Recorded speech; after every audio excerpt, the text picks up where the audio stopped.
L'ONG RAI a organisé ce lundi 27 novembre 2023 une cérémonie marquante de remise d'équipement. La scène était illuminée par la remise d'équipement aux jeunes femmes entrepreneurs du projet ISEF et le coup d'envoi du programme de formation en maraîchage.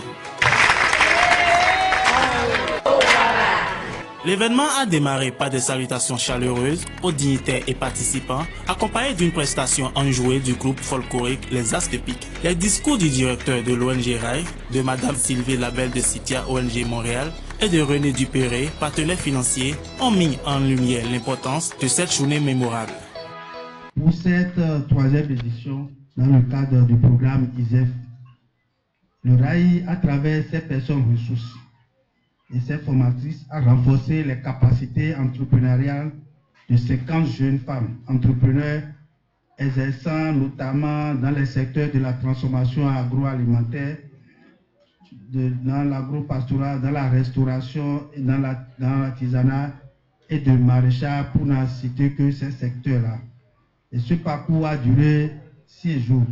Ces jeunes femmes ont participé et échangé avec assiduité sous la modération des formateurs sur 6 modules de formation, à savoir le pré-démarrage d'entreprise, le modèle et plan d'affaires, le financement et comptabilité, le marketing et les réseaux sociaux, le démarrage d'entreprise et les aspects juridiques et fiscaux de l'entreprise.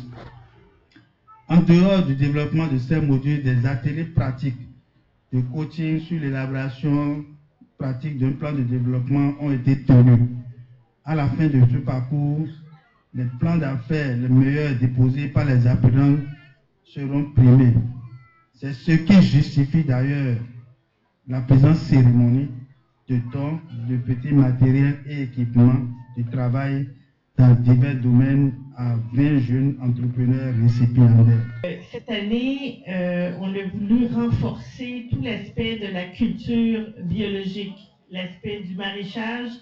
Donc, René a bien voulu, encore une fois, contribuer financièrement pour développer un autre projet. Il s'agit du projet FEM, Formation en maraîchage, qui va permettre pour les 3 prochaines années de former 180 personnes en maraîchage, 60 personnes par année. Puis, parmi ces personnes, il va y avoir des jeunes, naturellement, mais c'est ouvert aussi à nos femmes, aux femmes des groupements qui seraient intéressées à approfondir leur expertise au niveau de la culture biologique. Je vais retourner 20 ans en arrière. Lorsqu'on a démarré ce projet, en 2003, on avait 10 groupes de femmes, donc environ une centaine de femmes. Et en 2015 ou en 2016, on était 100 groupes de femmes. À partir de 2016-2017, on a commencé à travailler aussi avec des jeunes et on continue puisque ce projet-là va s'adresser, le projet de la rue, va s'adresser à la fois aux femmes et aux jeunes. Sans vous, le projet n'existerait pas. Parce qu'on a beau avoir la plus belle structure, les meilleurs employés au monde, s'il n'y a personne pour remplir les fonctions que vous avez remplies depuis 2003, le projet n'existera pas. Donc, merci à vous, à cause même de l'existence de ce projet. Vous en êtes les créateurs et non pas nous. Nous avons écrit des choses, mais vous en êtes les créateurs et ceux qui le poursuivent et qui le poursuivront, j'espère encore, pendant des années. Donc, je vous remercie et la Chinami. C'est un plaisir pour moi d'honorer de ma présence ce lancement officiel. Porto Novo, la ville capitale, est honorée.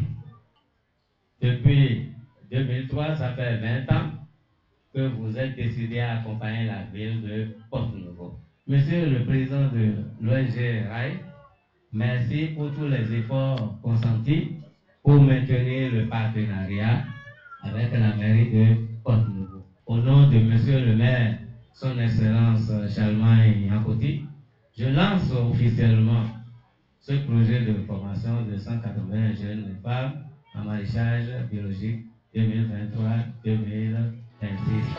La symbolique découpe du ruban a marqué le lancement officiel du projet de formation en maraîchage, suivi de la remise solennelle des équipements aux femmes entrepreneurs par les personnalités présentes.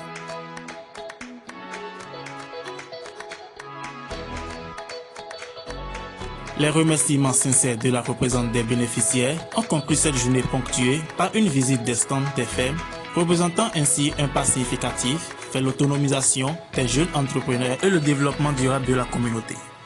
Je pense que nous parlons de développement économique local et promouvoir l'économie locale ne peut pas se faire sans les jeunes. Ça ne peut pas se faire également sans développer des initiatives au niveau de la base. Je remercie l'ONG Rai Télé et ses partenaires financiers pour l'opportunité qu'ils nous ont donnée.